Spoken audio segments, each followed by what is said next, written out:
Lopez, Mr. Clutch. Nice shot. This ball is crushed. How's it going, everyone? Welcome back to another episode of the Outside the Sidelines Podcast. First, I'd like to apologize for not dropping an episode last week, but as a surprise, we have two guests to make up for no guests. And here we have strength coaches at Menlo College, Coach Jess Sayo and Coach Karl Reyes. Guys, thanks for joining me today. Thank you. Appreciate you, man. No problem. Thanks for having us. Yep. And just to start off, you guys both played a lot of sports growing up. Can you guys kind of talk about what sports you played and kind of how that has shaped your choice into becoming an athletic trainer? Karl, want to go first? Yeah, sure. I pretty much played basketball all my life. I played basketball and football in high school and ended up playing basketball in college too. I'm now in the sport of weightlifting, so I've kind of, pretty much kept into something all my life. So, yeah. And for me, I started off with martial arts at a young age. And then getting into high school, that's when I got into team sports. I started playing football. And I wish I did more sports, but I was extremely obsessed with football. So all my focus was on that. I attempted to play junior college ball. Wasn't very good. And but my influence from sports kind of parlayed my influence into training, just because I was always in the weight room trying to get bigger, faster, and stronger for the season. So I was always trying to like prepare for it. And then, going into that, it kind of like made me fall in love with like the whole strength and conditioning process. And that's kind of what took me into this career. Nice. And what's the process of schooling to become a strength coach and or athletic trainer? Basically there's multiple ways to get to it, but for me, typically what you'll see, like with most strength coaches, you'll see a lot of them will usually have their masters, at least their bachelors. Every strength coach is certified. So you'll see almost every strength coach has what's called their CSCS, Certified Strength and Conditioning Specialist, at the very least. So both myself and Karl, we each have our CSCS. We both have our degrees as well. I started off at Menlo as an intern. So part of getting my master's at San Jose State, we had to get an internship program. And Menlo was the internship that I chose. And now I'm here 3 years later. Nice. I know right now I'm in the master's program at San Jose State too, and I just signed all the paperwork to do my internship in the athletic department. And oh my dude, I was filling out paperwork for like 30 minutes and it was like nonstop. And I was like, can we stop sending me paperwork, please? I feel like I'm in a class. But anyways, so besides that, both of you guys are Filipino like me. So I thought it would be pretty cool to just talk about how being Filipino and growing up around Filipino culture has kind of shaped your guys' work ethics growing up and throughout your life.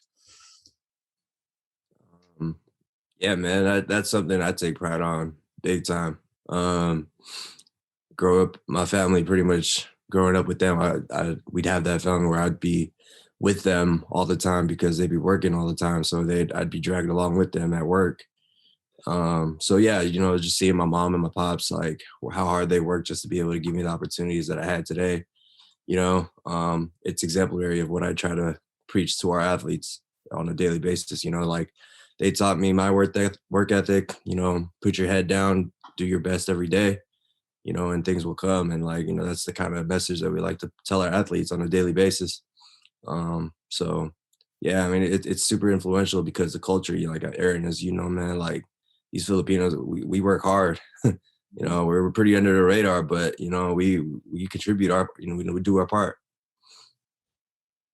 Yeah, same. I mean, a lot of it is drawn from kind of like observing how my family was, and like a lot of Karl's experiences were similar to my experiences, just kind of seeing like how hard my family worked and where they started from. And I remember going with my family on our first trip to the Philippines, and just kind of seeing like how different the lifestyle was out there compared to how it is here. And I can very much see like where like the origins of their work ethic came from and how tough it was out there. And just to like kind of like I remember my sister talking about how Filipinos were literally pumping water out of the ground just to kind of help us get us through to make a living and to like make our way through life and stuff. So a lot of those like small things, they kind of carry over into almost everything we do, whether it's school, whether it's work or training, sports, everything like that. It's always this kind of do your absolute best type of mentality.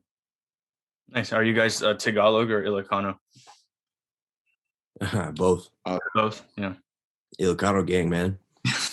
My grandparents are Ilocano, but since everyone speaks Tagalog, then they had to learn also. So Yeah. Yeah. I only understand Ilocano when I'm getting yelled at. Exactly. I only know certain words, but they're all bad. Yeah, exactly. Yeah. I know when it's real. They start speaking Ilocano. That's when it gets bad. Yeah, and then they all sound like they're yelling all the time. When I was little, when I used to go to Filipino parties, I was like, oh, why is everyone yelling at each other? But then now that I've gotten older, I've learned that that's just the way they communicate. Yeah. Yeah. Well, speaking of Filipino parties, food is a big part of Filipino parties and a big part of our culture. So can you guys kind of rank your top 3 Filipino foods for me? Ooh. Man. Sisig, one. I'll second that. Sisig's number 1 for me.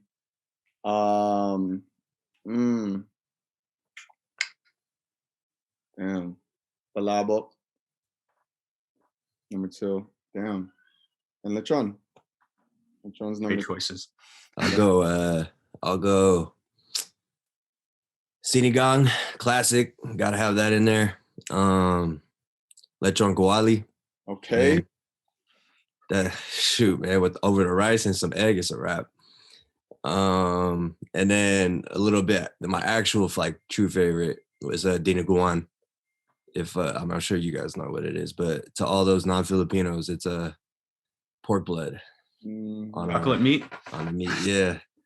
But that thing's fire, man. But the way my mom makes it Ilocano style, so it's a little different than the traditional. So yeah, I'm still like, I was very picky eater growing up, but now I'm much more adventurous. So I've been trying to try more. So like, I'm a big lumpia guy. I'm very basic, like lumpia with everything. Like you said, lechon kawali is really good. We try and have it at like Christmas or special holidays. And then my grandma always makes pancit at every birthday because it's good luck to have noodles at a celebration, supposed to like symbolize longer life. So that's always fun.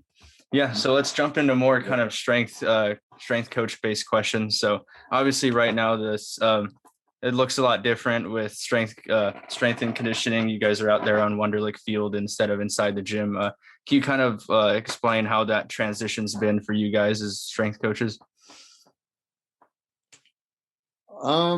It's definitely been a big change. I mean, typically on a non-COVID type of basis, we're usually in charge of our own teams. So like for myself, I'm in charge of both men's and women's wrestling, track and field, cross country, men's volleyball, and rowing. I usually have certain time slots in the weight room, and that's when I'm in the weight room with them. Karl's in charge of his own teams, and then he would be in the weight room with them. Now, with the transition to Wonderlic Field and the way it is now is that there's different groups and, maximum 12 people per group. And there's a certain amount of groups allowed on the field and different time slots. And so you're getting multiple sports at different times. So as opposed to being assigned to like one specific sport, which we still are, we're now getting exposure to all the teams. We're on the field basically during all the quote unquote weight room times, and we're training all the groups in rotation. So it's tough in the fact that it's a lot more time demanding than what it usually is. There's a lot more things involved to make sure that we're reducing like exposure. But and I talked about this with everybody. I think one cool overlining it is that I've been able to interact with a lot more teams that I usually don't interact with. So like, for example, like the soccer teams and the basketball teams, I usually don't like coach them up, and I usually don't train them, and don't even like really even know me, and that's kind of expected. But it's pretty dope that we now get to interact with all the teams and get to know all of them, which is pretty cool. Yeah.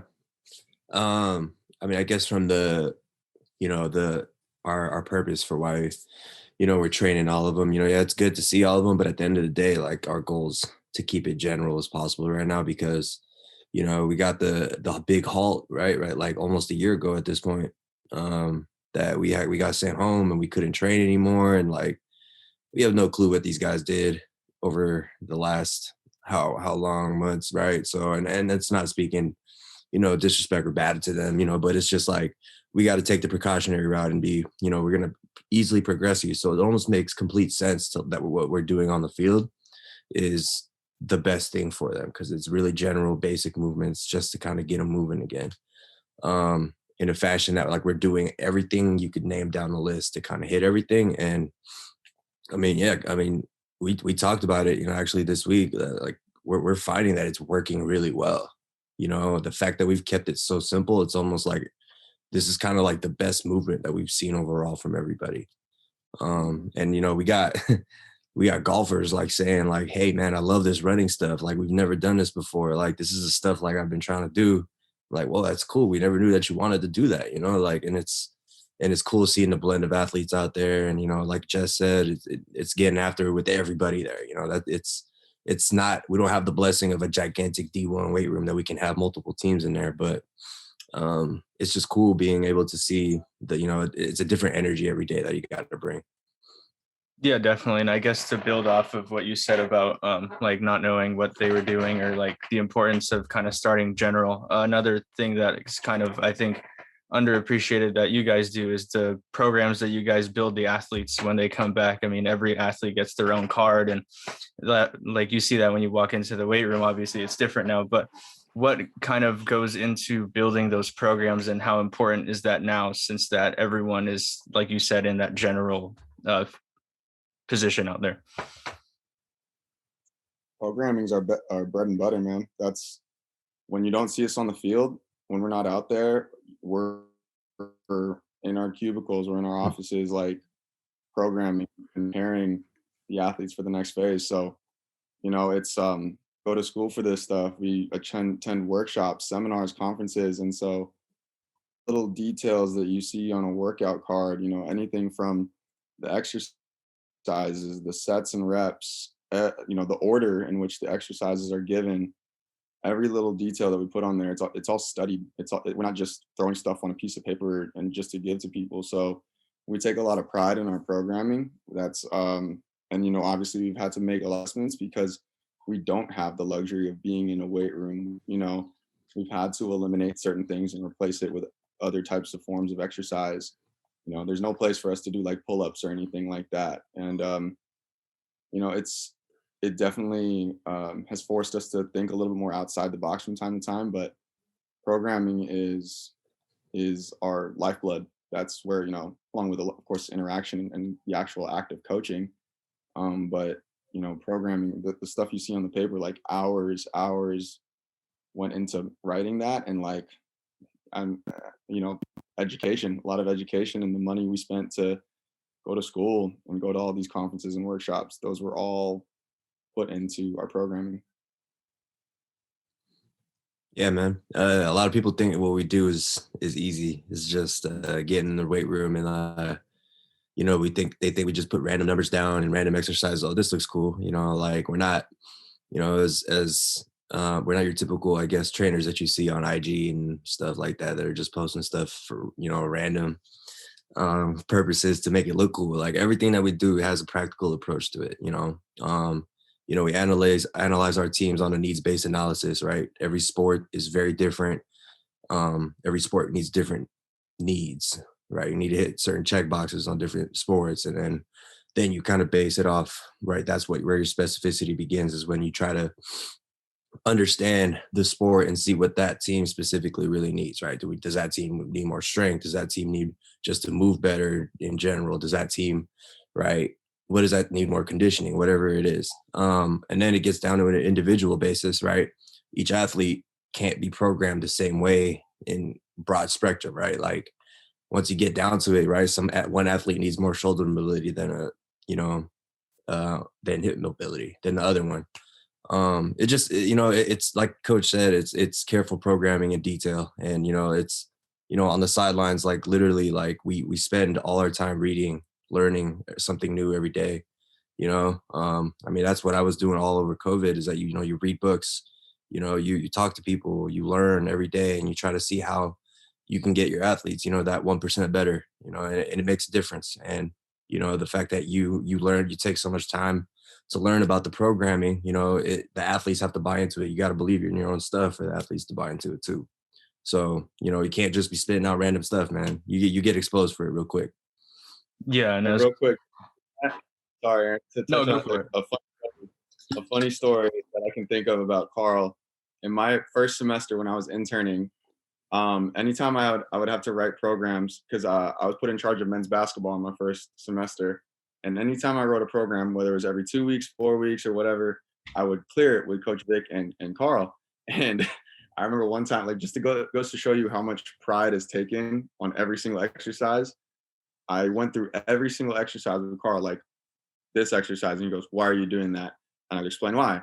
And he would say, "How many reps? Why are you doing those many reps?" And I'd explain why. And I remember I got to like the very bottom of the list, and I was like some TRX exercise, and I made a comment that I will never make again. I said, I put this in there. You know, I honestly don't know the reason why. I kind of just put that in there for shits and giggles. And Karl just went, "Yeah, don't ever do that again." And I was like, all right. I remember that, dude. Yeah. My bad. Yeah. No. Yeah, and as a former student athlete, I can tell you guys that we do like really appreciate it. And now that I'm a coach, I can kind of see it from both ends, that how much work you guys really put in. And I can tell it definitely does not go underappreciated, and that we see results, and we like to thank you guys for that. So, but on to the next question. You guys, like you said, you interact with a lot of teams. You have your own set teams some seasons too when there's not COVID. Is there like a certain memory that you'll have at Menlo that will forever like stick in your heart, like a favorite one? Yeah. So I travel with the wrestling teams, the men's wrestling team. And in my first year with them, we had a wrestler, you know him, Anthony Orozco, and I got to witness him win his first national championship. And just like you see those national tournaments, those are really, really emotional tournaments because you're witnessing like the pinnacle of a person's college career in wrestling. You're seeing, you know, the end of some athletes' careers. So, you know, when they wrestle their last match, some of them will be, you know, going off the mat and they'll cry because it's like it's the last time they're ever going to wrestle ever again. And so it was a really cool experience to see Ant, you know, win his first natty. And then like that was a really special moment. And I remember seeing him like he got overwhelmed with tears because it was all of his hard work finally paid off. And then last year, my second trip with them to the national tournament, Ant defended his title, and then Blazin Terrakina, he won his first national championship. So those are like big time memories that will always stick out, is like just seeing, you know, younger student athletes, you know, hit the pinnacle of their collegiate careers. Yeah, man. I mean, just to piggyback back off that, like that's, you know, Coach and I have had the luxury to see success with our teams. You know, it's not always every day that you see your team getting right to nationals or winning natties, right? Like, I mean, for me, right, I mean, I guess the most successful team you could say I've been a part of was the women's basketball team 2017, Aaron. When I wasn't there in 2017, so I don't know. I know they went to the, they went. You're this, yeah, when we got to the Elite Eight, basically. Yeah. I forget what year that is, but yeah, man, like it's just it was crazy because, you know, we were a team that didn't do too well the year before, and you know the seniors that year, you know, the whole team really put, you know, made it an effort to really work hard through the summer, through the fall, and really get themselves right.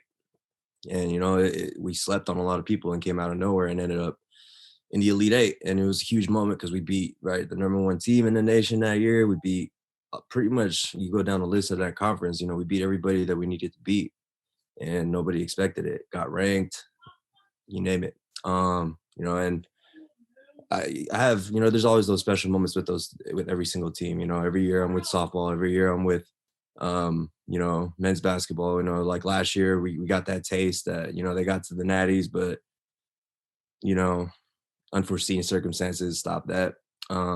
but you know, you live for those moments that like you get to that big stage, because then you see all your athletes like, wow, all this hard work is really paying off, and that's as a coach, right? That's what you want to see, right? Besides their own success, right?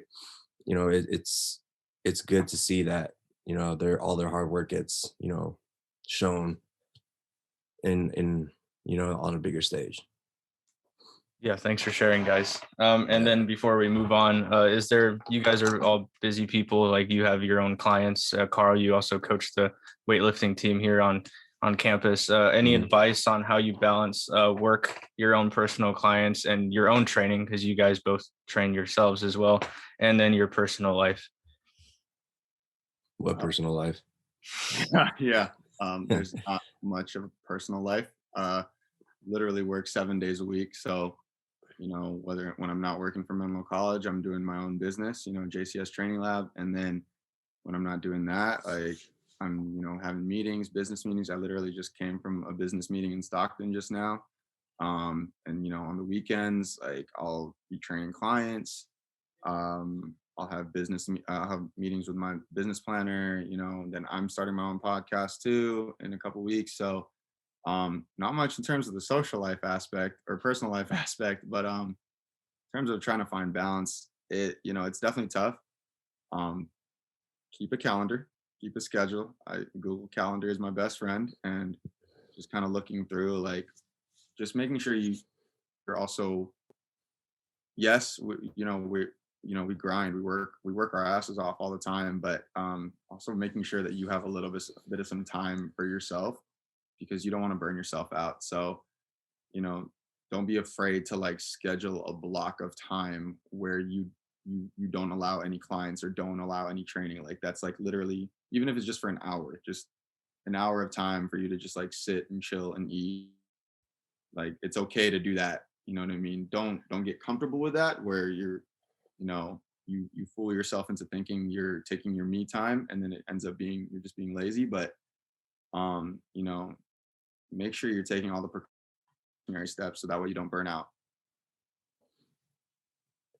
Yeah. I mean, yeah, like Coach said, there's not really a lot of personal life, I mean, especially when your team is in season, and you're traveling with them and you're, practices and extra practices, and then doing all the recovery and stuff. There's no time really. But no, yeah, like Coach said, it's just a priority, you dedicate yourself, your time to you, right? My workout time is my time to me. That's what makes me happy. That's when I vent to myself. That's when I'm able to just be free, right? But I'm very fortunate in the fact that what I do, my work is what I love already, and that's hard for a lot of people to say nowadays. But it makes it, it's not very, it's not such a daunting task to be able to take there. It's the same thing. I'm working out. I'm working with my athletes. I love what I do, and the fact that I'm able to still give time to myself because it's a priority, and I want to lead my athletes by example, and I want to show them that I'm working hard too. I'm doing my thing. I want them to see that yeah, I'm still doing it. I'm here, and I'm here on the ground with you guys. It's kind of my philosophy actually, is that I tell all my athletes you can call me coach if you don't want to, but or if you want to, but you don't have to necessarily see me as a coach, right? I'm here with you on the front lines. We're working together here. So I want to see you and I succeed together. It's not just me trying to say I'm the right guy to do everything for you, right? We're doing this together. And yeah, man, I have goals for myself too. That's what, again, it's just the motivation. I have things I want to accomplish in my life, for my own training. But it just helps that I get to recruit kids to come lift weights, and I get to train people every day. So it's really not that, big of a task for me. I don't have to work a 9-to-5 job and then try to make time to do all this, work out and eat right and sleep and all that stuff. It just kind of comes with it full circle. Nice. Yeah. Thanks, guys. So let's transition. I can't talk today, into the last part of the podcast. It's the post-podcast conference. I ask you 3 unique questions and you just answer them to the best of your ability. So the first one, is a murderer comes in your house and tells you to hit a new PR in any lift of your choice. What lift are you choosing, and how much weight are you putting on the bar? Go, Carl. You go first. So I'm getting pressured into doing a lift right now. Well, like, you don't have to do it on. Yeah. So, shoot, I don't know, man. Like, I guess I would. Jess, you would laugh at this, man. It's not necessarily weight, but maybe I would try to run a 40-yard dash. Try to show out my speed that, I supposedly have. No, the funny story behind that is because I've hurt myself twice already in the last 2 weeks trying to run a 40-yard I saw you dash. pulled your hamstring. Yeah. I don't know if you'd make it to the finish line, Coach. But Yeah. No, I'm messing. Wait, hold on. The question, Aaron, like, we have to hit a PR, or is it depending on how much weight we hit, or like? Oh, you just have to hit a PR, or else, yeah. I'll just do the heaviest bicep curl I've ever done and call it a PR. That way I don't get killed. I'm not trying to die. I'll just call something a random PR. I'll do a calf raise holding 50-pound dumbbells or something. I've never done that. No, those are good ones. I'm not expecting those answers. I was kind of expecting Karl to like hit a snatch and Jess to hit like a front squat or something. Hey man, you got to read between the lines here. You said PR. You didn't say like heaviest number. No, that's good. Props to you guys, because I wasn't thinking that way. All right. But anyway, next question. If you could compare yourself to an animal, what animal would you compare yourself to, and why? This was a requested one. This wasn't me. An animal? Yeah.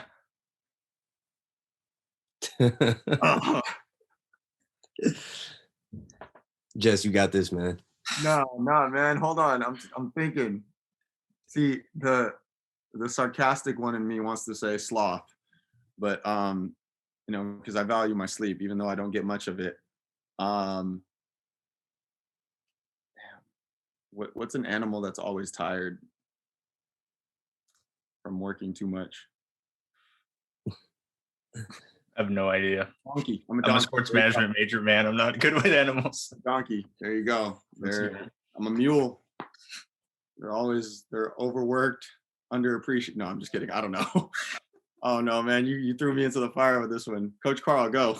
Nah, man. I mean, if I could compare, honestly, it's nothing like trying to like directly compare or anything, it's like not your, I don't know, man. Like I guess because, I'm late, not lazy, but like I guess throughout COVID, I gained a little bit of weight. So, I wanted to be, I guess I'm a gorilla because I'm just fat and strong at the time. So, not in the sense that like I'm a beast gorilla, but like more like I was just fat and I chose when I wanted to be, I guess, ferocious. Wow. Yeah. All right, Karl. Sorry, man. And then last one. So you get to work out with one person, or you get to train your dream client. Who are you either working out with, or who are you training?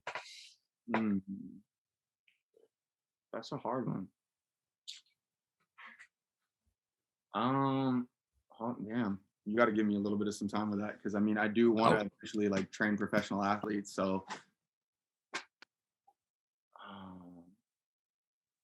dude, if I'm being serious, I want to train. I would love to train Bruce Lee, or train with Bruce Lee. Like, it's one of my big, like, I've read a lot of his books, and like one of my kind of like, I guess, my idols, I guess you could say. But yeah, man, like that'd be dope. That'd be so cool just to kind of see how he approaches things, and I'm going with like a classic athlete.